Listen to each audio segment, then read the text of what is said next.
Bismillahirrahmanirrahim. Assalamualaikum warahmatullahi wabarakatuh. Alhamdulillahi ala ihsani wa syukru lahu ala taufiqihi wa amtinani. Wa asyhadu an la ilaha illallah wahdahu la syarika lahu ta'ziman li sya'ni. Wa asyhadu anna Muhammadan abduhu wa rasuluhu da'ila ridwani. Allahumma salli alaihi wa ala alihi wa ashabihi wa ikhwani. Hadirin dan hadirat jamaah Masjid Saleh Hawa yang dirahmati Allah Subhanahu wa taala. Kita lanjutkan bahasan kita dari ayat-ayat dalam surat Hud dan kita sampai pada ayat ke-61. Qauluhu ta'ala, itu firman Allah Subhanahu wa taala, wa ila thamuda akhahum salihah. Kepada kaum Samud kami utus saudara mereka yaitu Nabi Saleh. Qala ya qaumi ibudullaha ma lakum min ilahin ghairuh. Maka beliau berkata, wahai kaumku, sembahlah Allah, tidak ada bagi kalian sembahan selain Allah. Wa ansha'akum minal ardi. Allah lah yang telah menciptakan kalian dari tanah, dari bumi, wasta'marakum fiha. Dan dia telah menjadikan kalian sebagai pemakmur bumi tersebut. Fastaghfiruhu, beristighfarlah kepada Allah, thumma tubu ilaih, kemudian bertobatlah kepadanya. Inna rabbi qaribun mujib. Sungguhnya Rabbku adalah hamba yang amat dekat. Hamba Allah adalah Rabbku adalah Tuhan yang sangat dekat kepada hambanya, mujib dan mudah mengabulkan permohonan hambanya. Ikhwan dan akhwat yang dirahmati Allah Subhanahu wa taala, ini adalah kisah dari Nabi Saleh. Dan Nabi Saleh alaihissalam adalah salah satu dari 4 nabi-nabi Arab sebagaimana pernah kita sebutkan, yaitu Nabi Hud yang pertama, kemudian Nabi Saleh, kemudian Nabi Syuaib dan Nabi Muhammad sallallahu alaihi wasallam. Selain dari 4 nabi tersebut, semuanya bukan Arab. Dan Nabi Saleh datang generasi kaum Nabi Saleh setelah kaum Nabi Hud. Setelah kaum Nabi Hud yaitu kaum Ad yang mereka berbuat kesyirikan dibinasakan oleh Allah Subhanahu wa taala, maka tinggallah Nabi Hud bersama kaumnya yang beriman di atas tauhid. Kemudian muncullah generasi berikutnya sampai datanglah generasi di mana syirik tersebar kembali. Maka ketika syirik mulai tersebar kembali, Allah Subhanahu wa taala mengutus kembali rasul yang lain yaitu Nabi Saleh alaihi salam. Oleh karenanya sebagian ulama berpendapat bahwasanya kaum Samud adalah keturunan kaum Ad. Ya, kita kemarin sudah jelaskan. Nuh, kemudian sebutkan di bawahnya adalah Sam,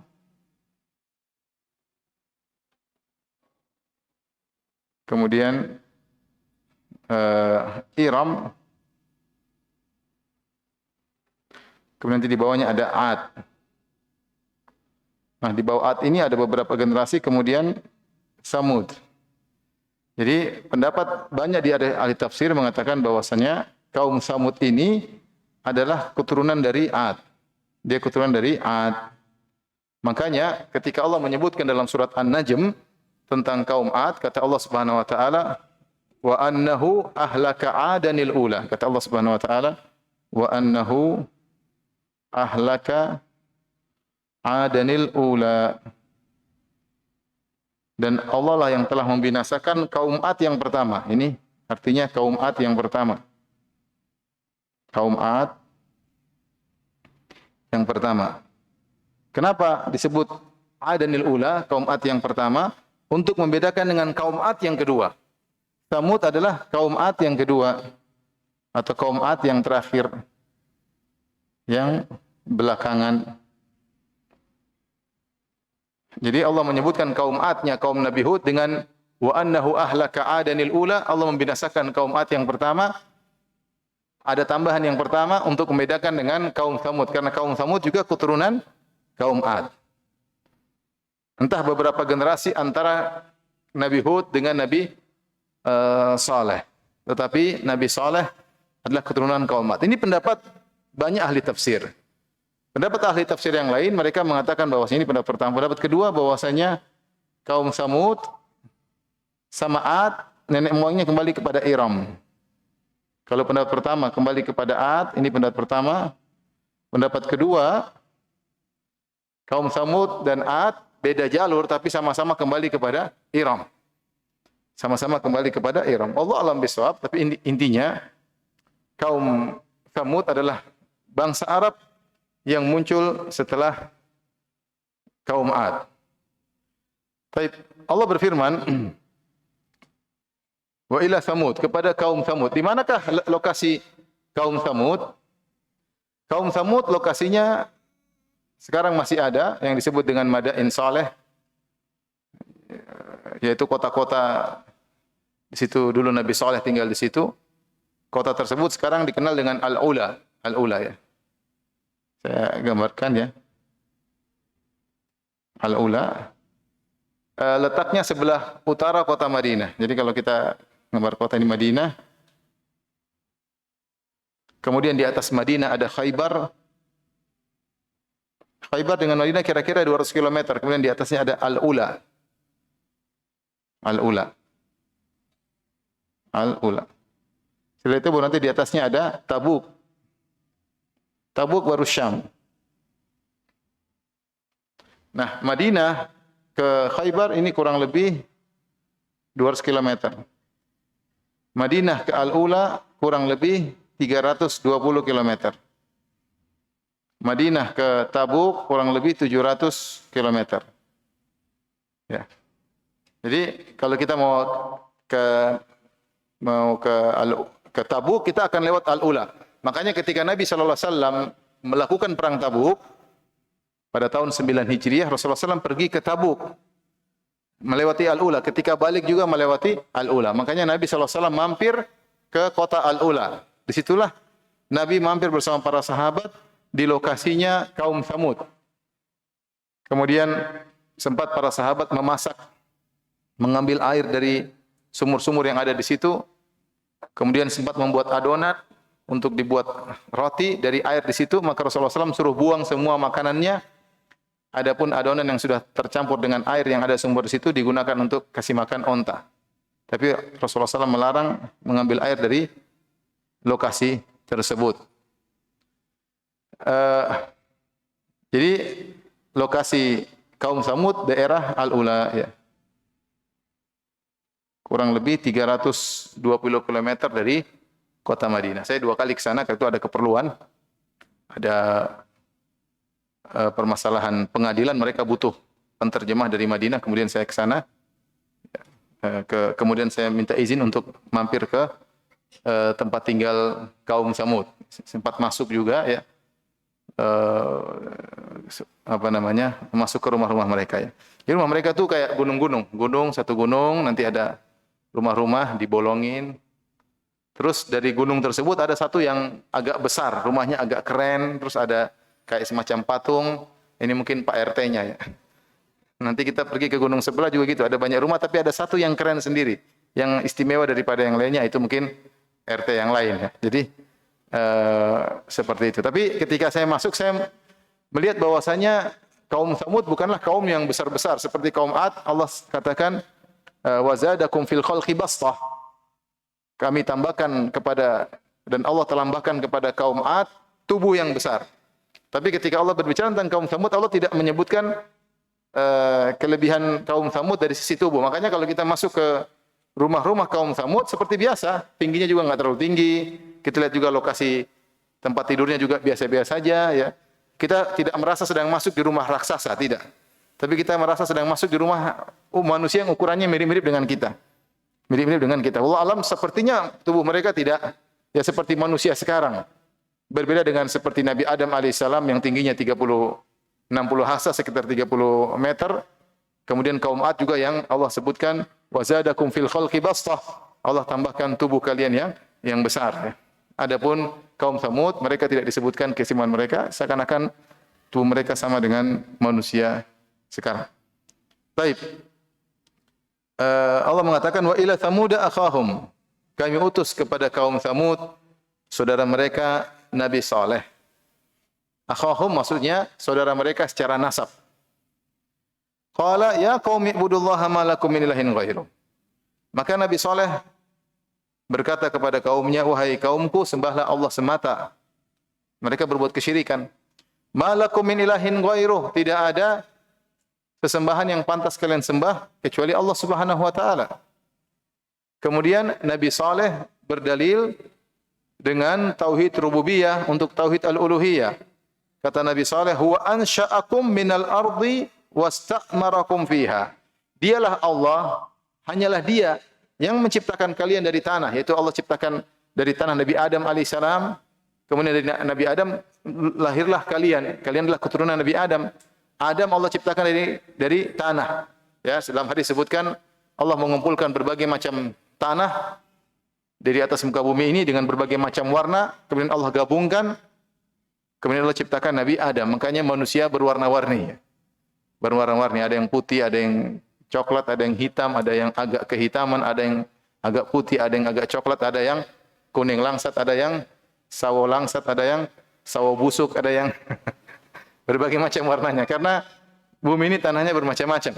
Sehingga anak keturunan Adam juga bermacam-macam. Jadi huwa ansha'akum minal ardi. Dia yang telah menciptakan kalian dari bumi. Maksudnya nenek moyang kalian siapa?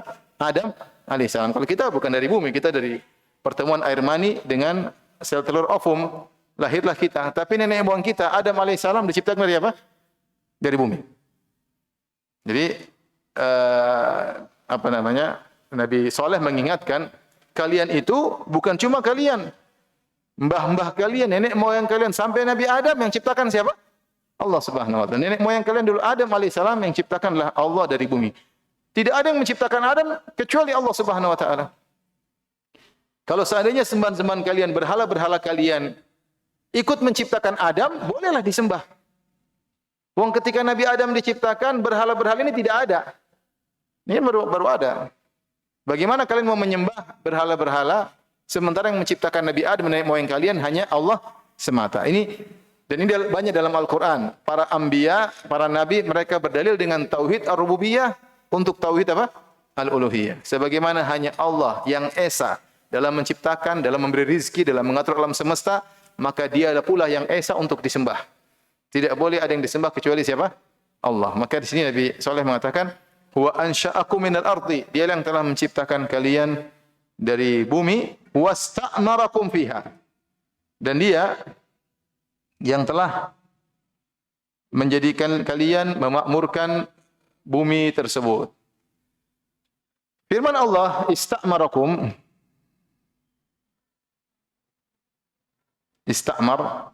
Ini ada khilaf di kalangan para ahli tafsir tentang makna istamar. Karena istamar dari wazan istaf'ala. Ini yang tahu bahasa Arab ya. Kalau enggak tahu ya sudahlah ya. Istaf'ala. Istaf'ala. Apa ada yang maknanya istaf'ala? Bisa artinya adalah tolabul fi'il. Itu tolabu, yaitu Allah tolaba imaratul ard. Maksudnya istamarakum, yaitu Allah Subhanahu wa taala memerintahkan kalian untuk memakmurkan bumi dengan bangun-bangunan yang perlu untuk kebutuhan kalian, dengan bangun-bangunan yang bermanfaat bagi masyarakat, bagi orang-orang hidup di atas muka bumi dengan tidak merusak bumi. Itu perintah Allah Subhanahu wa taala. Allah tidak menyuruh kalian untuk merusak bumi. Allah bukan ciptakan bumi untuk dikosongkan, tapi Allah menyuruh kalian untuk dimakmurkan, di antaranya dengan dibangun secara bangunan, kemudian juga dimanfaatkan dengan ditanam tanaman yang bermanfaat, bercocok tanam. Itu perintah Allah Subhanahu wa taala. Ini di antara tafsir sebagian ulama, ista'marakum maksudnya talaba minkum imaratal ardi. Allah memerintahkan kalian untuk memakmurkan bumi. Ada yang mengatakan istaf'ala maksudnya dari af'ala, maknanya af'ala. Jadi ista'marakum ay a'marakum, maknanya a'marakum. A'marakum ini juga dua pendapat di kalangan para ahli tafsir, di kalangan para salaf. A'marakum ada yang artinya adalah Allah menjadikan kalian pemakmur bumi ini. Dan ini yang kita dapatkan dalam terjemahan Al-Quran kita. Jadi Allah menjadikan kalian pemakmur bumi ini. Dan benar, kaum Ad mereka dijadikan memakmurkan bumi. Mereka dari sisi bangunan, tattakhiduna min suhuliha qusura wa tanhituna al-jibala buyuta. Di antara sifat-sifat kaum Samud, kata Allah, tattakhiduna min suhuliha qusura. Kalian membangun istana-istana di bagian bumi yang landai, bumi yang datar. Wa tanhituna al-jibala buyuta. Adapun gunung-gunung kalian pahat jadikan rumah. Sebenarnya Allah mengatakan kenapa mereka demikian? Karena mereka itu kalau bangun rumah di bawah sering rusak. Makanya mereka punya ide bikin bangunan dalam gunung. Gunungnya dipahat dijadikan rumah. Ada yang mengatakan mereka kalau musim panas tinggal di daerah datar, mereka kepanasan. Maka mereka bikin ide membolongi gunung supaya dingin kalau dalam gunung. Jadi kalau musim dingin mereka masuk dalam gunung, kalau musim panas mereka di daratan. Intinya mereka punya dua model rumah, model di daratan dan model di gunung. Dan rumah di gunung tidak bakal rusak-rusak. Adapun rumah yang ada di daratan benar rusak. Sekarang rumah-rumah itu sudah tidak ada yang mereka pernah bangun di atas daratan. Yang tersisa hanyalah rumah-rumah di gunung. Itulah kelebihan kaum Samud. Dan sebagian ahli sejarah mengatakan bahwasanya yang pertama kali punya keahlian membuat rumah dalam gunung adalah kaum Samud. Meskipun ada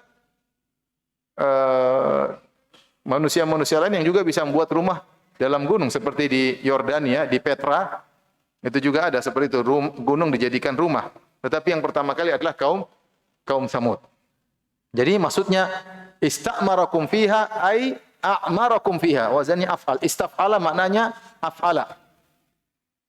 A'marakum. Nah, a'marakum ini pendapat pertama menjadikan kalian pemakmur bumi ini. Pemakmur bumi ini ada dua model. Yang pertama membangun bangunan.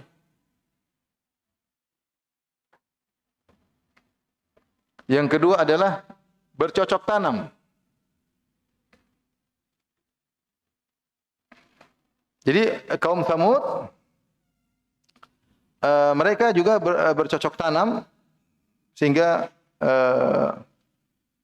mereka punya tanaman yang banyak ya. Seperti dalam surat Asy-Syu'ara ayat 141 sampai 152, Nabi Saleh berkata kepada mereka, "Atutrakuna fi ma hahuna aminin?" Apa kalian wahai kaum Samud akan dibiarkan aman terus sementara kalian berbuat kesyirikan? Kalian dalam kondisi nyaman, fi jannati wa uyun. Kalian tinggal di kebun-kebun, di taman-taman dan mata air, wa zuru'in, dan banyak hasil-hasil tanaman, wa nakhlin, banyak kebun-kebun korma, tal'uha hadhim, yang di mana moyangnya halus. Jadi, wa tanhitunal jibala buyutan farihin, dan kalian menggali-gali batu kemudian dijadikan bangunan. Jadi, mereka memakmurkan bumi ini dengan dua. Pertama, membangun bangunan di tanah landai, dengan bangun istana, kemudian yang kedua di dalam gunung. Kemudian mereka juga bercocok tanam. Ini makna istamarakum fiha. Allah telah menjadikan kalian mampu untuk memakmurkan bumi dengan bangun bangunan dan bercocok tanam. Pendapat kedua, ini kalau tidak salah diriwayatkan dari Mujahid atau Qatadah, dari salaf, sebagian salaf, a'marakum maksudnya Allah jadikan kalian panjang umur. Ini kenikmatan juga. Sehingga para sebagian ahli tafsir mengatakan bahwasanya umur kaum Samud kurang lebih 300 tahun hingga 1000 tahun. Antum mau punya umur 1000 tahun? Jadi umur mereka, a'marakum maksudnya Allah jadikan kalian panjang umur. Makanya mereka panjang umur, mereka bangun rumah di bawah rusak. Tapi kalau mereka bikin rumah dalam gunung enggak rusak-rusak. Mau 100 tahun, 200 tahun, 1000 tahun, aman-aman saja. Kenapa mereka bikin bangunan di dalam gunung? Karena rumah mereka panjang umur. Ini di antara makna wasta'amarakum fiha. Pendapat yang ketiga, wasta'amarakum istaf'ala. Ini untuk lil mubalaghah. Lil mubalaghah. Ini kalau yang tahu bahasa Arab mengerti ya. Terkadang istaf'ala bukan maknanya talab, tetapi maknanya adalah lil mubalaghah. Seperti firman Allah Subhanahu wa taala, "Yauman yakhafuna yauman kana syarruhu mustatira." Mereka takut, orang-orang beriman itu takut pada suatu hari di mana keburukannya mustatira. Harusnya Allah cukup mengatakan fi yaumin kana syarruhu ta'iran, bahwasanya atau syarruhu tara, yaitu bahwasanya keburukan di hari kiamat tersebut tersebar. Tapi Allah mengatakan mustatira pakai wazan istaf'ala. Artinya sangat tersebar. Ketika di hari kiamat tersebut, makanya Allah namakan dengan at-tamah, yaitu keburukan yang terjadi pada hari kiamat tersebar di mana-mana, tidak seorang pun bisa menghindar. Ini mustatira. Dan ini makanya ada makalah ditulis tentang istaf'ala, maknanya mubalaghah yang datang dalam Al-Qur'an. Di antaranya ini, di antaranya mustatira. Demikian juga ketika Syaukani menafsirkan firman Allah, yastaskhirun. Yastaskhirun, mengejek, harusnya yaskharun sudah cukup. Yaskharun wazan apa? Yang biasa, yaskharun, yasakhira, ya fa'ila yaf'alu, sakhira yaskharun. Mereka mengejek Nabi SAW. Tapi karena mereka mengejeknya berlebih-lebihan, karena mereka mengejeknya berlebih-lebihan, Allah menggunakan wazan istaf'ala. Yastaskhirun. Mereka sangat mengejek Nabi SAW. Jadi istaf'ala bisa diartikan sangat, itu mubalaghah, hiperbola. Seperti juga ista'la. Sungguhnya Ali sudah cukup. Laqad aflahal yauma man ista'la. Sungguh beruntung orang yang tinggi hari ini. Ista'la itu lebih tinggi lagi daripada sekedar ala, ya. Oleh karenanya tafsiran yang ketiga ini maksudnya Allah benar-benar menjadikan mereka nyaman di atas muka bumi. Zaman itu ukuran nyaman, punya rumah mewah, punya tempat tinggal yang indah, makanan cukup. Paham? Siapakah mereka? Kaum Samud. Punya rumah di tanah landai, Masya Allah. Punya rumah dalam gunung, punya taman-taman, punya kebun-kebun, mata air keluar, sungai. Sudah, itu raja zaman itu, ya. Meskipun lebih enak kita sekarang, ya. Jadi kita ini lebih enak daripada raja-raja, ya. Raja-raja dulu meskipun mereka kaya pakai kipas angin, kita pakai AC, Masya Allah. Raja-raja dulu meskipun mereka kaya, mereka tetap naik kuda. Kita naik mobil, Masya Allah, nyaman. Lebih enak kita atau raja-raja dulu? Lebih enak mana? Lebih enak raja-raja dulu. Karena raja-raja dulu istrinya banyak. Itu saja yang kalian kalah. Tapi kalau sisi kenikmatan yang lain, kita menang. Apa raja-raja dulu? Mau raja ini, raja anu pakai kipas angin gini. Kita tinggal nyalain AC, Masya Allah, suhunya mau diputar berapa, makan lebih enak daripada mereka. Kita ini raja-raja sebenarnya, kalau mau dipikirkan, ya. Tapi siapa yang mau mikirin? Baik. Maksud saya, ini kita bicara tentang zaman itu, jadi Allah mengatakan, wastamarakum fiha, maksudnya Allah benar-benar membuat kalian nyaman di atas muka bumi tersebut. Karena kalian sudah punya semuanya. Rumah di tanah landai ada, rumah di gunung juga ada, kalian punya mata air yang muncul, kalian punya kebun-kebun, itulah tanda kenyamanan pada zaman tersebut, dan itu kalian miliki. Makanya Allah mengatakan istaf'ala. Ini khilaf di kalangan para ulama tentang makna istaf'ala. Bisa maknanya istaf'ala talabul fi'il, bisa maknanya af'al, bisa maknanya mubalaghah, ya. Mubalaghah. Tapi tafsir ini tidak bertentangan. Ini namanya tafsir tanawu, ya, ikhtilaf tanawu. Karena mereka benar, mereka memang diberi kenyamanan, dan kenyamanan mereka sangat nyaman, dan mereka juga diberi umur apa? Umur panjang. Sehingga makna ini tidak ada bertentangan. Maksud dari Nabi SAW mengingatkan mereka, wasta'marakum fiha, adalah untuk mengingatkan tentang nikmat-nikmat yang Allah berikan kepada mereka. Lihatlah berbagai macam kenikmatan. Kalian dari tidak ada menjadi ada. Kalian dulu di alam semesta ini enggak ada. Hal ata 'alal insani hinun minad dahri lam yakun syai'an madhkura. Bukankah pernah datang suatu masa di mana manusia tidak disebut sama sekali? Enggak ada sama sekali. Nabi Adam dulu tidak ada. Kemudian Allah ciptakan Nabi Adam. Dari Adamlah muncul kita semua. Ini nikmat dari sesuatu yang bukan cuma tidak ada. Tidak disebutkan. Ada sesuatu yang tidak ada tapi sudah disebut-sebut. Contoh apa? Misalnya Toyota akan mengeluarkan produk ini. Belum ada, cuma akan disebutkan. Kemudian akan mengeluarkan mobil listrik atau Nissan atau apa, tapi belum ada, akan dibikin. Tapi sudah disebut-sebut, belum ada. Nah, kita dulu tidak ada dan belum disebut. Enggak ada yang nyebut-nyebut kita. Kemudian Allah ciptakan kita. Dari alam tidak ada menjadi alam nyata. Ini nikmat tersendiri. Setelah itu, Nabi SAW mengatakan, kalian diberi kenikmatan yang lain, kalian diberikan kemampuan oleh Allah untuk memakmurkan bumi. Wasta'marakum fiha. Oleh karenanya atas banyak kenikmatan ini, hendaknya kalian hanya menyembah siapa? Allah Subhanahu wa taala. Maka setelah itu Allah mengatakan fastaghfiruhu tsumma tubu ilaihi, maka beristighfarlah kepada Allah dan bertobatlah kepada Allah. Mereka disuruh beristighfar dan disuruh bertobat karena dua hal. Pertama, mereka disuruh beristighfar dan bertobat karena mereka berbuat syirik kepada Allah Subhanahu wa taala. Hendaknya kalian bertobat dan beristighfar. Yang kedua, mereka disuruh beristighfar dan bertobat karena mereka tidak mensyukuri nikmat yang Allah berikan kepada kita, kepada mereka. Oleh karenanya kita tahu di antara sebab kenapa kita beristighfar, pertama kita berdosa, ya. Ada 3 sebab kenapa kita disuruh beristighfar. Pertama, kita berdosa, dosa yang kita lakukan. Yang kedua, karena kita kurang bersyukur. Dan yang ketiga, karena kita tidak mampu ibadah sebagaimana yang seharusnya. Ini 3 hal yang membuat kita bertobat. Pertama, kita berdosa. Kita sering berdosa, kita astagfirullah, berdosa. Dosa pandangan, dosa penglihatan, banyak dosa. Dosa hati. Di antaranya kita bertobat juga gara-gara kita kurang bersyukur.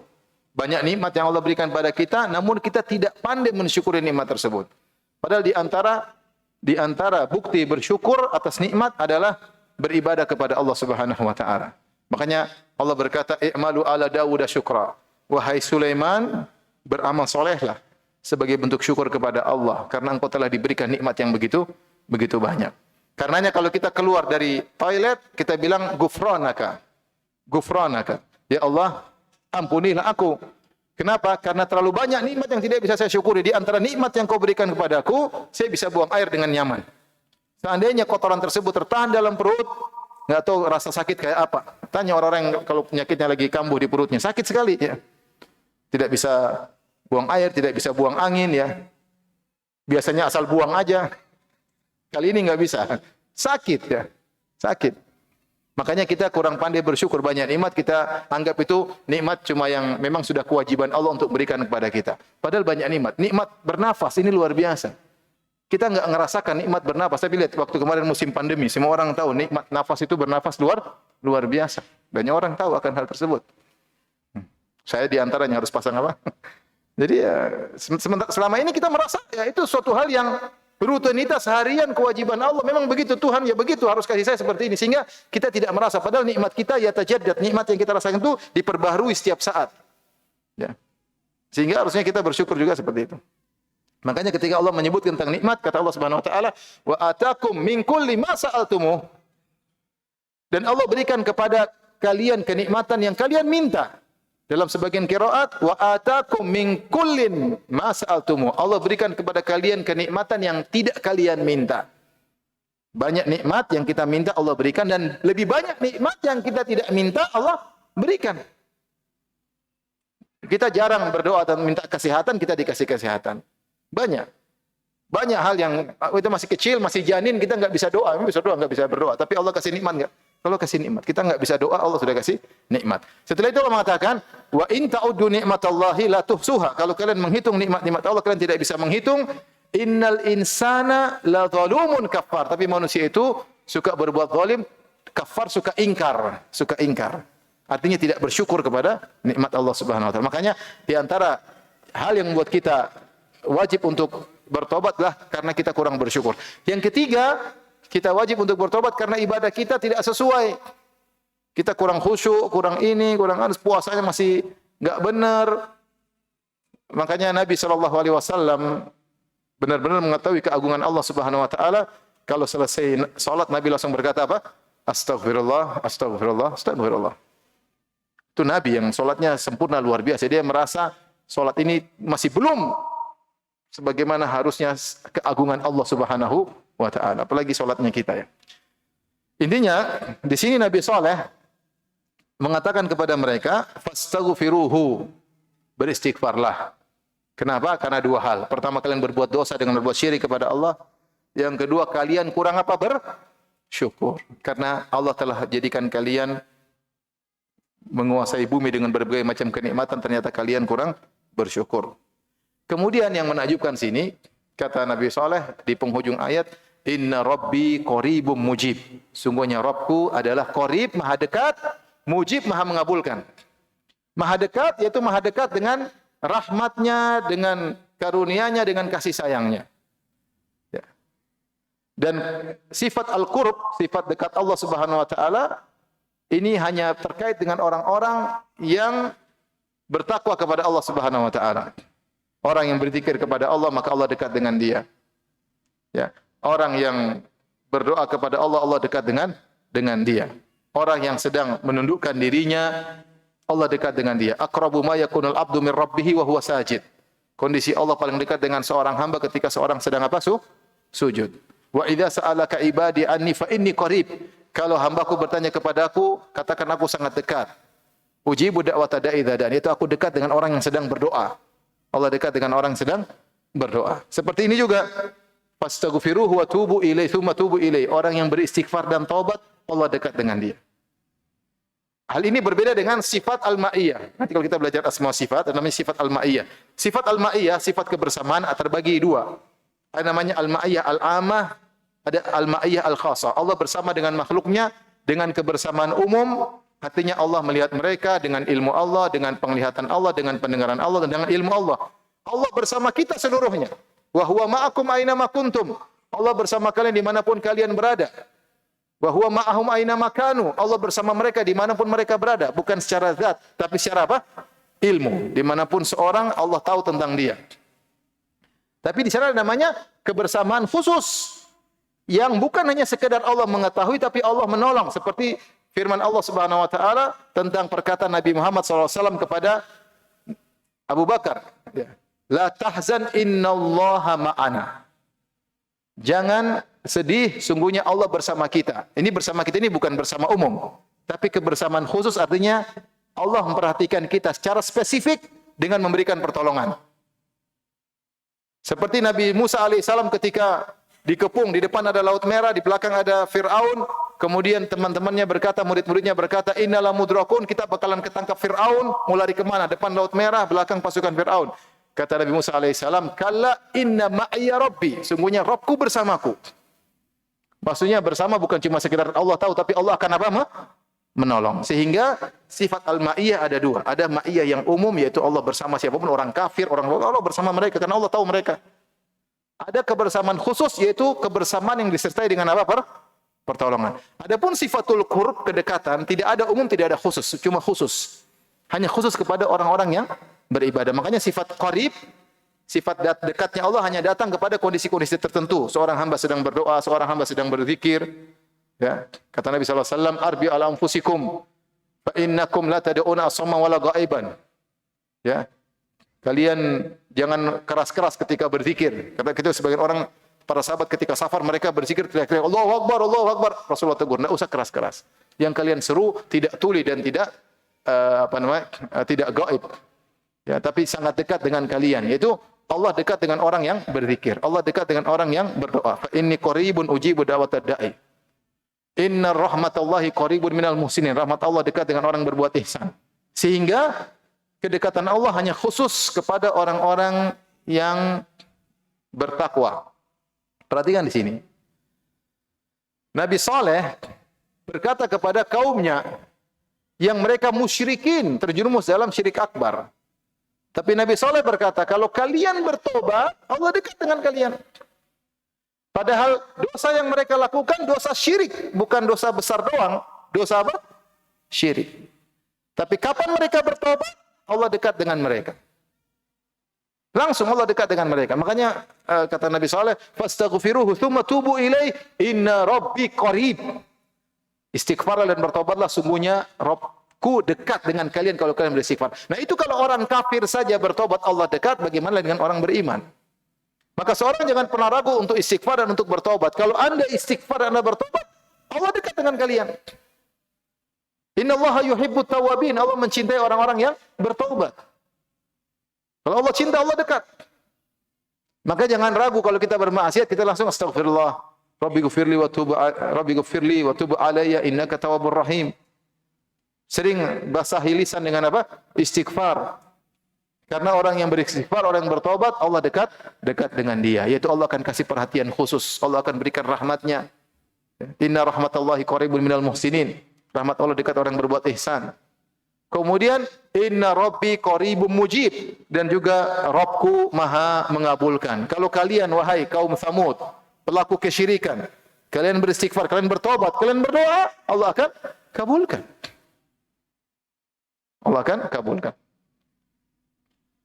Baik. Apa jawaban mereka setelah dinasihati oleh Nabi Saleh? Mereka berkata, qalu, ayat berikutnya, ayat ke-62. Qalu ya Salihu, qad kunta fina marjuwan qabla hadha. Atanhana an na'budu ma ya'budu aba'una wa innana la fi syakkim mimma tad'una ilaihi murib. Yang artinya, wahai Saleh, sungguhnya kamu ini sebelumnya adalah orang yang kami harapkan. Jadi mereka bilang, ya Saleh, Saleh. Kamu dulu kami harapkan jadi pemimpin kami. Kamu cerdas, kamu pintar, kamu begini, kamu. Kok kamu kayak begini? Dulu kami harapkan kamu jadi apa? Jadi pemimpin kami. Sekarang kamu dakwah. Kami putus asa dari engkau. Jadi mereka kayaknya ingin merayu Nabi Saleh, kalau kamu balik seperti sedia kala, kamu akan kami jadikan apa? Pemimpin. Tapi kalau kamu dakwah seperti ini, malah kami tidak jadikan apa? Pemimpin. Ini apa namanya? Tawaran menggiurkan. Laqad kunta fina marjuwan qabla hadha. Sebelumnya kami sangat berharap kepada engkau Saleh. Tapi sekarang kau malah aneh-aneh, dakwah inilah, melarang syirik lah, melarang apa. Sehingga putus asa dari engkau. Atanhana an na'budu ma ya'budu aba'una. Apakah kau melarang kami untuk beribadah kepada yang telah disembah oleh nenek moyang kami? Sekali lagi berdalil dengan tradisi. Dengan tradisi bagaimana kaum Ad, kaumnya Nabi Nuh, kaum Ad, kaum Saleh, semuanya berdalil dengan apa? Tradisi. Apa kau melarang kami untuk beribadah kepada sembahan-sembahan yang disembah oleh nenek moyang kami? Wa innana la fi syakkim mimma tad'una ilaihi murib. Dan sungguh kami benar-benar dalam keraguan, ya, tentang apa yang engkau dakwahkan kepada kami, dan kami benar-benar dalam kegelisahan, yaitu kami melihat engkau tertuduh, kami menuduhmu dengan tuduhan macam-macam. Apa yang kau bawa ini mencurigakan, apa yang kau serukan ini penuh dengan keraguan. Itu pernyataan mereka. Akhirnya Nabi Saleh ketika dia dituduh bahwasanya dakwahnya hanya meragukan, hanyalah mencurigakan, maka Nabi Saleh menjelaskan, qala ya qaumi, wahai kaumku. Diskusi. Ara'aitum in kuntu ala bayyinatin min rabbi. Wahai kaumku, bagaimana pendapat kalian jika aku mempunyai bukti yang nyata dari Tuhanku bahwasanya aku di atas kebenaran? Wa atani minhu rahmatan, dan Allah Subhanahu wa taala telah memberikan kepadaku kenabian, aku utusan Allah. Faman yansuruni minallahi in asaitu. Siapa yang bisa tolong aku jika aku bermaksiat kepada Allah? Fama tazidunani ghaira takhsir. Kalian tidak menambahkan kepadaku hanyalah selain daripada kerugian. Jadi Nabi Saleh berkata, wa ya qaumi ara'aitum, bagaimana menurut kalian jika aku berada di atas kebenaran, di atas bukti? Nabi Saleh berkata demikian, bagaimana menurut kalian jika aku berada di atas bukti yang nyata? Ini bukan karena Nabi perkataan jika aku, bukan berarti Nabi Saleh ragu. Tidak, tapi ini namanya diskusi, sehingga Nabi Saleh istilahnya apa ya, berdiskusi, memposisikan dirinya bisa benar bisa salah, supaya orang yang diskusi mau berpikir. Saya ulangi perkataan Nabi Saleh, ya qaumi ara'aitum in kuntu ala bayyinatin min rabbi. Wahai kaumku, bagaimana menurut kalian jika seandainya aku berada di atas bukti dari Tuhanku? Nabi Saleh punya bukti kebenaran enggak? Dan dia tidak ragu. Tapi dia ketika berdiskusi, dia menggunakan kata seandainya. Supaya apa? Supaya yang diajak ngomong bisa berpikir. Beda kalau bilang, saya benar. Ya, mungkin yang diajak ngomong, kamu ngaku-ngaku aja. Tapi coba, bagaimana kalau saya punya ini? Bagaimana kalau saya ini? Ini sekedar untuk metode dalam hiwar, metode dalam diskusi, supaya lawan bicara bisa mengerti. Bukan karena dia ragu, tapi ini sekedar metode dalam apa? Diskusi. Ya. Wa inna au iyyakum la'ala hudan au fi dhalalim mubin. Seperti kata Nabi sallallahu alaihi wasallam dalam ayat yang lain, Nabi Muhammad berkata kepada orang-orang musyrikin, kami atau kamu yang di atas petunjuk atau sesat. Nabi kasih kemungkinan, ya kalau kami yang benar, kamu yang sesat. Kalau kamu yang benar, kami yang sesat. Padahal jelas Nabi pasti benar kan? Tapi ini sekedar untuk diskusi. Untuk diskusi. Baik, kita lanjutkan. Wa atani minhu rahmatan, dan Allah telah berikan kenabian kepadaku. Seandainya kalau aku itu sebagai seorang rasul, terus bagaimana? Aku ini utusan Tuhan. Kalau aku mengikuti kalian, aku tidak melarang kalian dari kesyirikan, aku kembali kepada agama kalian, kembali kepada agama nenek moyang, aku dijadikan pemimpin suku kalian kalau aku tidak berdakwah. Lantas kalau aku sudah mendapatkan itu semua, kembali kepada agama nenek moyang, menjadi pemimpin suku Samud, terus faman yansuruni minallahi in asaitu. Siapa yang bisa tolong aku kalau aku membangkang kepada Allah? Siapa yang bisa tolong aku? Siapa yang mau tolong aku kalau aku dihukum oleh Allah Subhanahu wa taala? Kalian tidak bisa tolong. Fama tazidunani ghairu tahsir. Ajakan kalian ini tidak menambah bagiku kecuali hanya kerugian. Ya, aku sudah diberi nikmat. Aku sudah dijadikan rasul, disuruh kembali seperti dulu hanya menjadi kepala suku. Terus mati, masuk neraka. Kalian hanya bikin aku rugi. Ini pendapat pertama. Pendapat kedua mengatakan, sikap kalian tidak menambahkan bagiku kecuali aku semakin ngerti, kalian semakin rugi. Kalian benar-benar sesat. Ini ada beberapa pendapat tentang firman Allah, "Fama tazidunani ghairu taksir." Baik, setelah itu Nabi Saleh datangkan bukti. Wa ya qaumi hadhihi naqatullahi lakum ayah. Wahai kaumku, inilah bukti bagi kalian, onta Allah Subhanahu wa taala. Onta Allah. Baik. Banyak buku tafsir menyebutkan sebab muasal munculnya onta soleh ini. Tapi semua datang dalam riwayat, tidak ada riwayat yang sahih. Tapi disebut oleh para ahli tafsir. Ibnu Katsir menyebutkan dalam tafsirnya dan banyak ahli tafsir. Jadi suatu hari Nabi Saleh berdakwah, kemudian kaum sudah bosan, soleh, dakwah melulu. Kami enggak bakalan beriman. Terus mereka bilang, kalau kamu mau kami beriman, coba penuhi keinginan kami. Apa keinginan kalian? Mereka nantang. Mereka nantang ini bukan untuk beriman, tapi supaya soleh tidak bisa. Supaya sudah kamu berhenti dakwah. Coba kamu keluarkan dari batu itu, mereka tunjuk batunya. Itu ada batu gede, keluarkan onta dari situ, tapi ontanya warnanya putih, besar, sudah bunting 10 bulan. Subhanallah. Ya, kalau mereka bilang tolong keluarkan onta dari kebun, masih mungkin, kan ada onta main di kebun keluar. Kalau mereka bilang keluarkan onta dari laut, ya masih mungkin ada onta tenggelam keluar lagi. Dari batu bukan sumber kehidupan. Ya. Ulat aja kalau masuk batu mati, karena enggak ada batu enggak ada apa, pengap, enggak ada udara, mati, enggak ada makanan, enggak ada hijau-hijau. Mereka ingin munculkan sumber kehidupan dari tempat yang tidak ada kehidupan di situ. Jadi permintaan mereka ini bukan untuk beriman, tapi untuk supaya soleh berhenti. Maksudnya gitu. Makanya soal takjizi untuk buat soleh berhenti. Kata mereka, keluar. Kata Nabi Saleh, kalau bisa keluar gimana? Kita akan beriman, tenang aja. Sebutkan Nabi Saleh pun sholat, berdoa, kemudian tiba-tiba keluar dari batu tersebut. Batu tersebut, onta yang luar biasa. Onta tersebut tidak dilahirkan, tidak ada bapak, tidak ada ibunya. Tahu-tahu sudah apa? Gede. Sudah gede, tahu-tahu bunting, tidak ada yang menghamilinya. Tahu-tahu sudah mengandung. Mengandungnya bukan 6 bulan, 10 bulan. Onta itu 11 bulan ya. Kalau tidak salah 11 bulan. Kalau kita manusia, ibu-ibu 9 bulan baru melahirkan, onta 11 bulan. Makanya kalau sudah berusia 10 bulan, mereka sangat sayang onta tersebut. Karena sebentar lagi apa? Melahirkan. Makanya Allah mengatakan, wa idzal isyaru uttilat. Ketika onta-onta berumur 10 bulan ditinggalkan pada hari kiamat. Artinya itu harta yang paling menyenangkan karena sebentar lagi akan melahirkan. Jadi mereka syaratkan ontanya umur 10 bulan, tiba-tiba bunting. Akhirnya Nabi Saleh berdoa, kemudian keluarlah onta tersebut. Akhirnya yang beriman cuma sedikit, kebanyakannya tidak apa?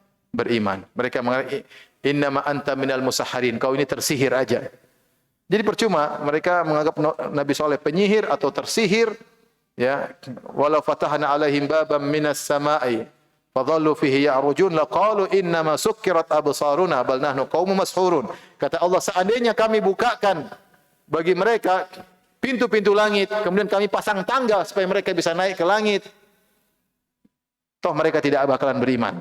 Laqalu, mereka akan berkata, innama sukkirat, sesungguhnya kita sedang disihir.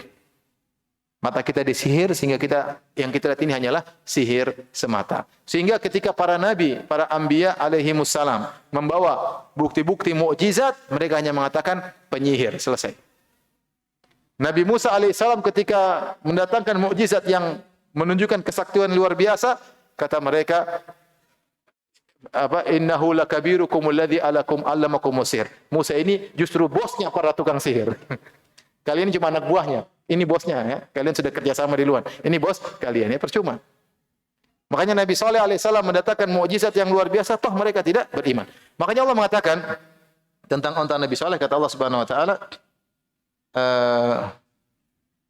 wa ya qaumi hadhihi naqatullah. Perhatikan, naqatullah. Naqatullah itu onta Allah, diidhafakan kepada Allah, disandarkan kepada Allah. Ini namanya idhafatut tasyrif. Disandarkan kepada Allah untuk pemuliaan, seperti Baitullah, rumah Allah. Bukan Allah tinggal di rumah itu, tapi rumah milik Allah, tapi disandarkan kepada Allah karena apa? Karena kemuliaan. Ka'batullah, Ka'bahnya Allah. Rasulullah, utusannya Allah. Seperti naqatullah, onta milik Allah. Artinya onta ini spesial.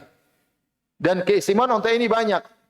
Pertama tadi, dia langsung besar tanpa kecil. Langsung besar tanpa proses. Kecil, kemudian besar. Langsung besar. Yang kedua, dia lahir tanpa ayah dan ibu. Tidak dilahirkan, tahu-tahu muncul. Dari tidak ada menjadi ada. Onta-onta yang lainnya pasti dari perut ibunya. Dari proses, dari kecil ini enggak langsung ada. Kemudian berikutnya langsung bunting. 10 bulan tanpa ada jantannya. Tahu-tahu ada isinya. Ya Allah Maha Kuasa. Ontanya besar. Kemudian onta ini menakjubkan. Laha syirbun walakum syirbun yaumi ma'lum. Hadhi onta ini dia kalau sudah minum, jadi aturan terhadap onta ini Nabi Saleh kasih aturan. Ini onta yang kalian minta-minta ini. Aturannya pertama, wala tamassuha bisu'in. Sini kata Allah Subhanahu wa taala, fadharuha hadhihi naqatullahi lakum ayah. Ini adalah onta Allah sebagai tanda keesaan Allah Subhanahu wa taala. Fadharuha, biarkanlah dia berjalan di atas muka bumi. Ta'kul fi ardillah, biarkan, tidak boleh kalian ganggu. Ini bumi Allah, dia makan di mana sih terserah. Wala tamassuha bisu'in, jangan kalian ganggu dia sedikit pun, fayakhudzakum adzabun qarib. Maka kalian akan ditimpa dengan adab yang dekat, yang segera. Jadi onta ini pertama tidak boleh diganggu. Kalau dia lewat tidak boleh diganggu.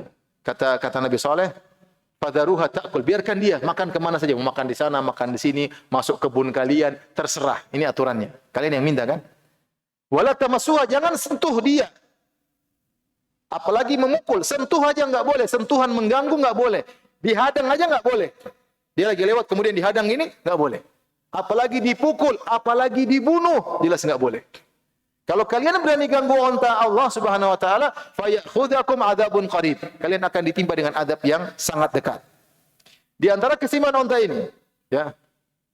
Wa nabbihum annal ma'a qismatun bainahum kullu syirbin muhtadar. Kata Allah, wahai Saleh, kabarkan kepada mereka. Mereka punya sumur di sana di kota Al-Ula. Sumur tersebut sumber airnya banyak. Sumur ini dibagi dua. Sehari onta Saleh yang minum. Besoknya onta Nabi Saleh, ontanya Allah tidak minum, mereka yang ambil air dari sumur. Tiap hari begitu. Jadi sehari buat ontanya Nabi Saleh, sehari buat mereka. Tetapi kalau ontanya Nabi Saleh sudah minum, dia akan mengeluarkan susu yang sangat banyak. Dan mereka boleh ambil susu tersebut. Jadi mereka sehari minum air tawar, sehari minum air susunya ontanya Nabi Saleh. Sehari minum air tawar, sehari minum susunya onta Nabi Saleh. Tapi mereka jengkel. Kita diatur-atur onta ya. Masa nggak boleh ke sumur? Artinya mereka jengkel sama Nabi Saleh, mereka cari alasan aja. Nah, kita harus selesaikan ini onta. Akhirnya disebut dalam buku tafsir, ada seorang wanita yang sangat jengkel sama Nabi Saleh karena ngelarang-ngelarang tradisi. Akhirnya wanita ini punya anak-anak yang cantik. Dia bilang, siapa yang bisa bunuh onta Nabi Saleh, saya nikahkan dengan putriku. Dan putrinya terkenal cantik.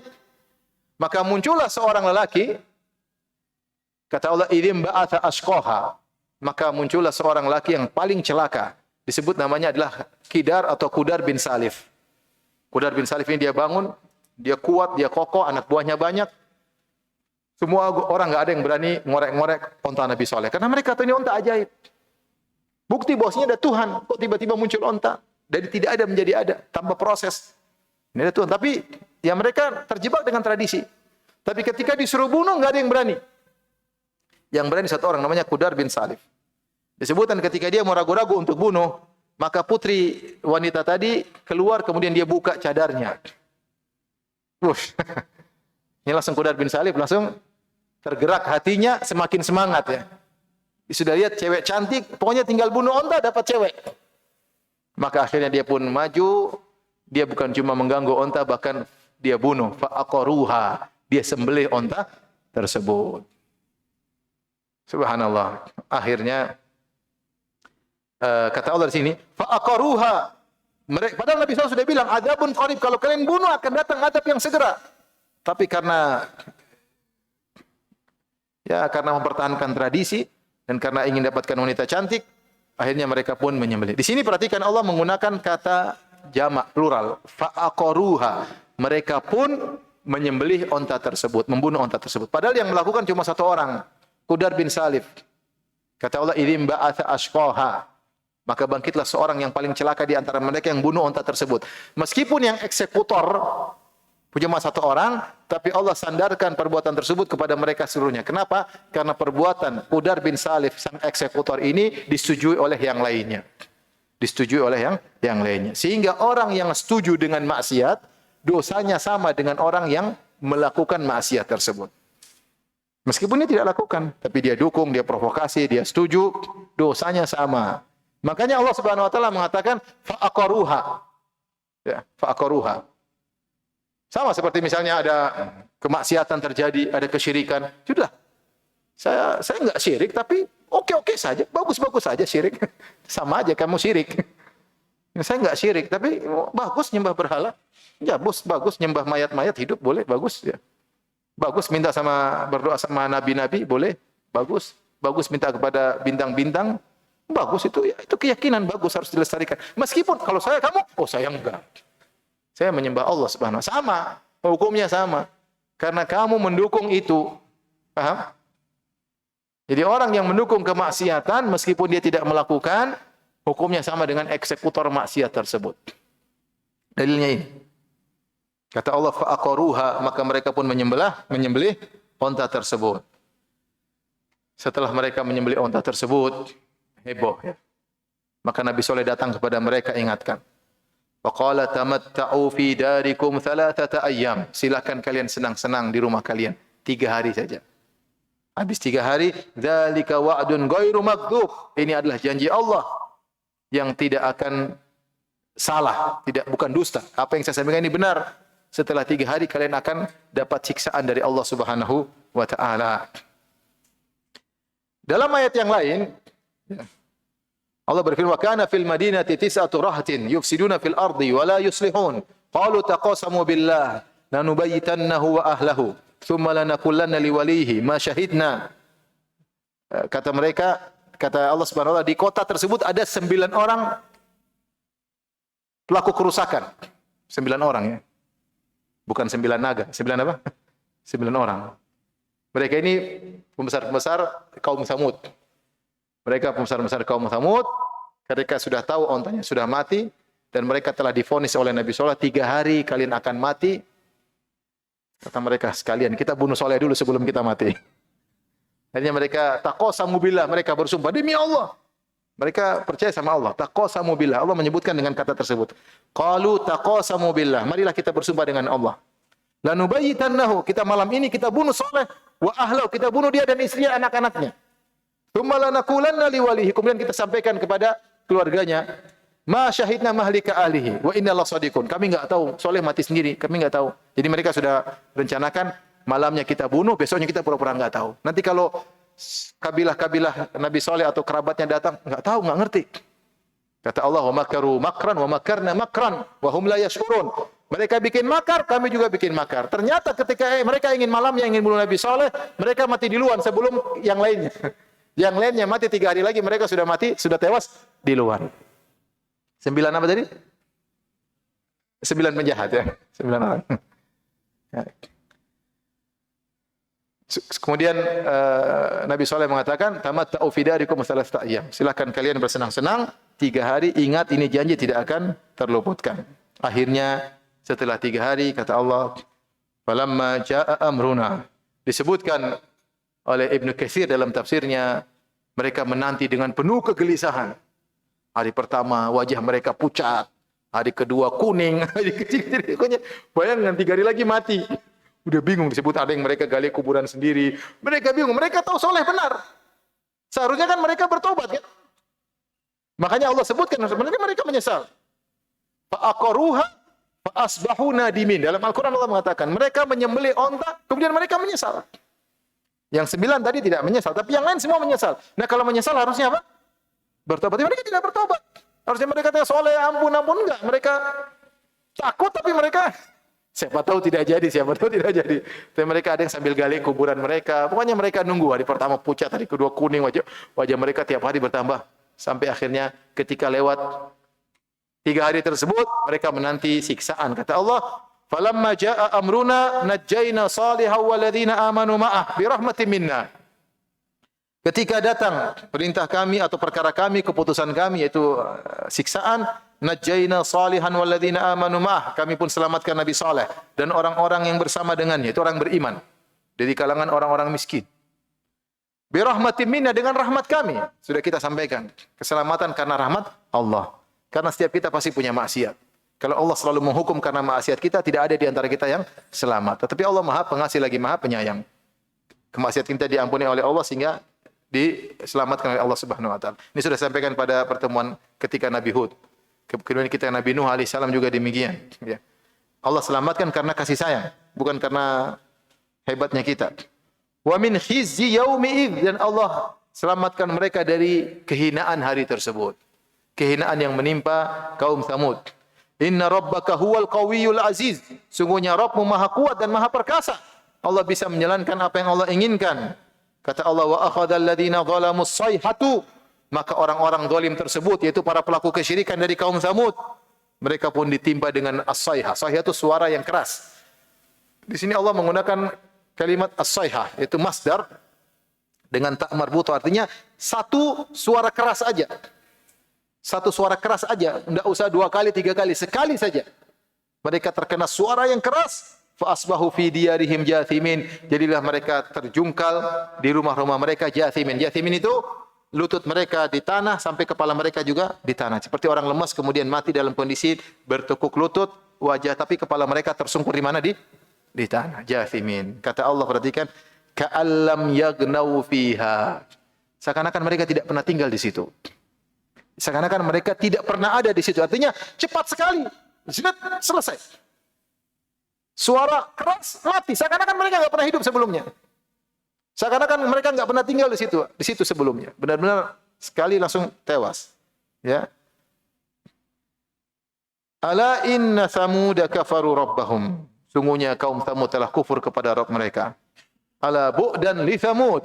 Ketahuilah bahwasanya sungguh kaum Tsamud jauh daripada rahmat Allah Subhanahu wa taala, kebinasaan bagi kaum Tsamud.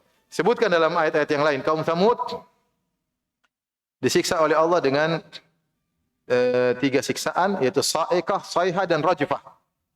Sa'iqah, sayhah dan rajfah. Sayhah, suara kencang itu ternyata bukan suara saja, disertai dengan sa'iqah, dengan halilintar. Fa akhadhathumus sa'iqatu wa hum yanzurun. Maka datanglah halilintar dengan suara yang keras, halilintar sering guntur, suara yang keras yang buat mereka mati. Wa hum yanzurun, mereka melihat. Bayangkan mereka melihat halilintar. Jadi mereka melihat itu, melihat siksaan yang datang, itu sudah tersiksa sebelum terkena siksaan. Paham? Melihat siksaan datang menuju kita, itu sudah siksaan sendiri. Sebelum siksaan apa? Mengenai. Sama. Melihat kenikmatan, sudah nikmat sendiri sebelum kita rasakan nikmat tersebut. Contoh, antum baru beli mobil baru. Antum belum naik tapi, Masya Allah. Sudah, baru lihat sudah senang belum? Apalagi kalau sudah naik. Rumah baru, lihat rumah, Masya Allah. Belum tempati sudah senang. Melihat fotonya sudah bahagia. Apalagi ditempati. Maka mereka, Allah mengatakan, fa'akhadhathumus sa'iqatu wa hum yanzurun. Datanglah halilintar menghantam mereka, mereka dalam kondisi melihat halilintar tersebut. Dalam ayat yang fa'akhadhathumur rajfah, maka mereka ditimpa dengan goncang gempa yang sangat berat. Jadi 3, sayhah, sa'iqah, rajfah sekaligus datang. Begitu menimpa mereka, mereka tewas seketika. ka'allam yaghnau fiha, seakan-akan mereka tidak pernah tinggal di situ. Inilah ikhwan dan akhwat yang dirahmati Allah Subhanahu wa taala, kisah tentang Nabi Saleh alaihissalam ya, bersama orang-orang yang sombong, yang angkuh, yang sekarang sudah tidak ada, tetapi tempat-tempat mereka masih ada di kota Al-Ula, Kabupaten Al-Ula, masuk dalam provinsi Madinah, di utara kota Madinah sekitar 320 km ya. Kalau kita ke sana kita bisa melihat bagaimana bekas-bekas tempat tinggal mereka, bukti bahwasanya mereka dulu pernah ada. Makanya Allah sering sebutkan tentang kaum Tsamud karena orang-orang Quraisy tahu akan mereka. Orang Quraisy tahu tentang kaum Tsamud itu pernah hidup, mereka tahu karena Tsamud Arab, kaum Ad juga Arab. Makanya Allah sering sebutkan kaum Ad, kaum Tsamud, kaum Firaun. Kaum Firaun meskipun Mesir tapi ceritanya tersohor. Adapun kaum Tsamud, kaum Ad dekat dengan orang Quraisy. Seharusnya mereka mengambil pelajaran. Itu dulu kaum-kaum yang hebat, bahkan lebih hebat daripada Abu Jahal dan teman-temannya. Abu Jahal apa bisa pahat gunung? Enggak bisa. Abu Jahal enggak bisa. Enggak punya kebun, enggak punya taman. Ya. Terus sombong. Ya. Sementara kaum Ad yang lebih hebat dari Abu Jahal, kaum Tsamud yang lebih hebat dari Abu Jahal pun binasa karena kesombongannya, apalagi kalian wahai Abu Jahal CS. Demikian apa yang saya sampaikan. Kalau ada yang bertanya saya persilakan. Wallahu taala alam bisawab. Insyaallah pekan depan kita akan bahas Nabi Lut ya. Nabi Lut, Nabi Ibrahim alaihissalam.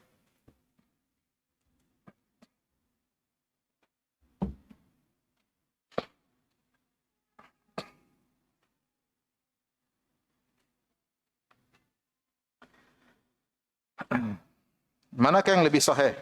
Apakah dibolehkan sengaja bersafar setelah umrah misalnya untuk mengunjungi bekas sejarah umat yang telah dibinasakan oleh Allah? Atau memang tidak dibolehkan berkunjung ke tempat tersebut karena Allah pernah turun di tempat-tempat tersebut? Mohon penjelasannya. Kita tidak boleh pergi ke tempat-tempat lokasi yang pernah turun siksaan di situ, enggak boleh. Makanya Nabi SAW ketika lewat di Wadi Muhassir, Rasulullah SAW suruh cepat karena di situ pernah Allah turunkan azab kepada pasukan Abraha. Rasulullah SAW juga ketika melewati kaum Ula, Rasulullah SAW menegur para sahabat. Kata Rasulullah SAW, la tadkhulu ala haula'il mu'adzabin. Janganlah kalian masuk ke rumah orang-orang yang pernah diadab. Illa an takunu bakin. Boleh, syaratnya menangis. Jadi masuk dalam rangka untuk melihat supaya bisa mengambil apa? Mengambil ibrah. Itu pun tidak boleh lama-lama. Maksudnya lihat bagaimana mereka punya rumah yang mewah, tapi kesombongan membuat mereka binasa. Mereka binasa di dunia, bagaimana lagi di alam barzah? Bagaimana lagi di alam akhirat kelak? Fa illam takunu bakin fala tadkhulu alaihim. Kata Nabi, kalau kalian tidak menangis, tidak boleh masuk di tempat-tempat tersebut. La yusibukum ma asabahum, jangan sampai menimpa kalian apa yang menimpa mereka. Bukan siksaan, tapi matinya hati kalian.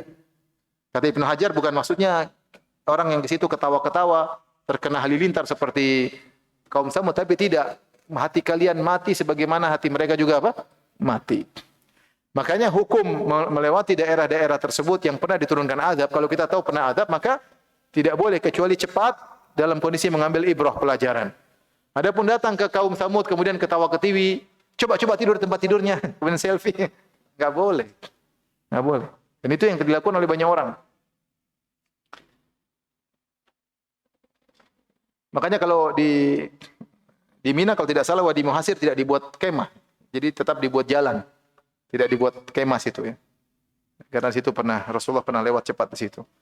Kemudian juga para ulama khilaf tentang Al-Bahrul Mayyit, laut mati. Apakah laut mati tersebut adalah lokasinya kaum Sodom yang disiksa oleh Allah atau bukan? Jika terbukti secara sejarah itu adalah lokasi kaum Sodom, maka tidak boleh berwisata di situ, enggak boleh. Tapi kalau bukan ya boleh saja, namanya kita boleh berwisata kemana-mana. Tapi intinya hukumnya seperti itu. Rasulullah larang, la tadkhulu ala haula'il mu'adzabin illa an takunu bakin. Fa illam takunu bakin fala tadkhulu alaihim an yusibakum ma asabakum. An yusibakum ma asabahum. Jangan masuk ke rumah atau lokasi orang pernah diadab kecuali dalam kondisi menangis. Kalau kalian tidak bisa menangis, jangan masuk, khawatir kalian akan ditimpa dengan apa yang menimpa mereka. Kata Ibnu Hajar, maksudnya hati kalian bisa mati sehingga kalian hanya disiksa oleh Allah di dunia maupun di akhirat dengan siksaan model yang lain. Ya.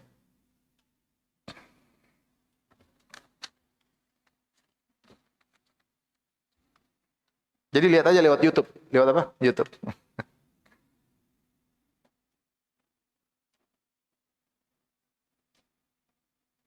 Ustaz, izin bertanya. Jika kajian sudah dimulai, Lalu ada jamaah yang baru datang dan hendak menunaikan salat sunnah, sehingga menutupi jamaah lain yang posisinya di belakangnya untuk menyimak kajian. Apakah ini termasuk berbuat zalim?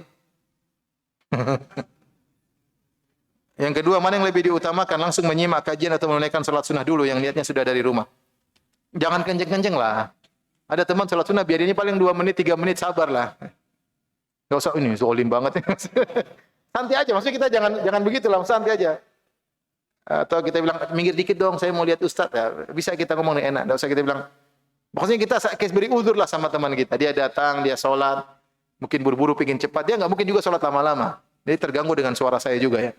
Dia pingin sholat cepat, ya udah kita sabar. Paling 2 menit ya, selesai. Nanti bilang, Ustaz, ketika dia ruku, pantatnya ke saya. Zalim atau tidak? Ya, kamu yang belokkan. Kamu jangan taruh kamu di pantatnya, kamu belok kanan, belok kiri. Kalau kita mau cari kesalahan, akan ada terus ya. Orang datang uzur, dia sholat sunnah, dia mau sholat di mana? Ya sudah, dia dibawa ditempati oleh ibu-ibu, dia mau sholat di mana? Ya udah, kasih uzur ya. Mungkin dia masuk ke depan situ, ke samping juga nggak ada tempat ya. Jadi seperti begini, maafkan aja ya, nggak usah terlalu dia apa. Hidup dikasih uzur lah, ya ada uzur.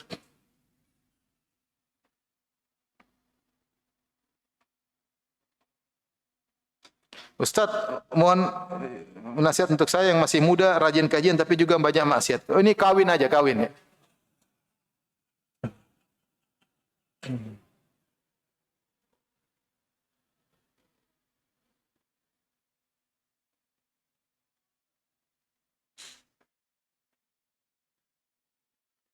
Ustaz, bagaimana kita menyikapi orang yang bilang orang gay itu tidak mempan disiram agama?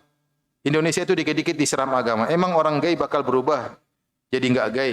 Enggak, dia akan jadi gay yang salat, yang soleh gitu. Dan bahayanya ini yang bilang public figure. Ini apa Mas? Saya enggak ngerti ya. Ya, kalau enggak bisa dengan agama ya sudah. Banyak orang tidak bisa dinasihati dengan agama. Bukan cuma gay doang, dan banyak juga ada juga gay yang sadar. Ada gay yang sadar ada. Yang sadar hidup normal ada. Yang tidak mau sadar ya terserah ya. Banyak pezina juga yang tidak bisa dinasihati dengan agama. Banyak koruptor yang sudah Islam yang tidak bisa.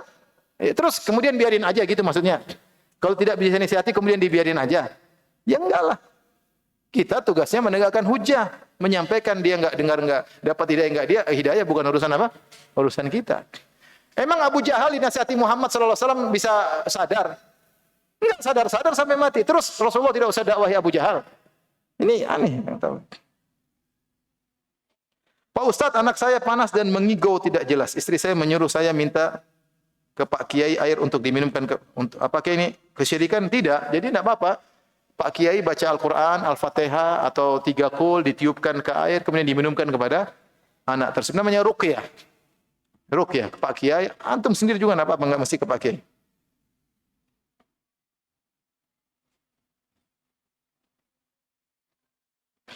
Apa maksudnya ars di atas air? Ya ars di atas. Wa kana arsyu 'alal ma', ars di atas air. Air seperti apa kita enggak tahu.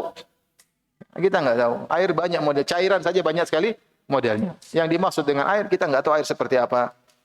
Jangan bayangkan air aqua ya, air fit ya.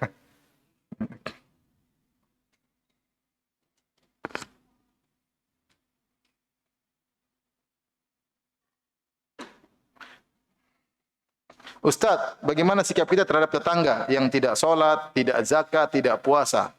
Padahal orang Islam. Suka ngadu domba juga, suka fitnah. Kalau hutang ditagih marah-marah. Orangnya sombong, lengkap. Tidak sholat, tidak bayar zakat. Tukang fitnah, tukang ngadu domba. Ngutang nggak pernah bayar. Kalau ditagih marah-marah, sombong, lengkap. Sabar ya.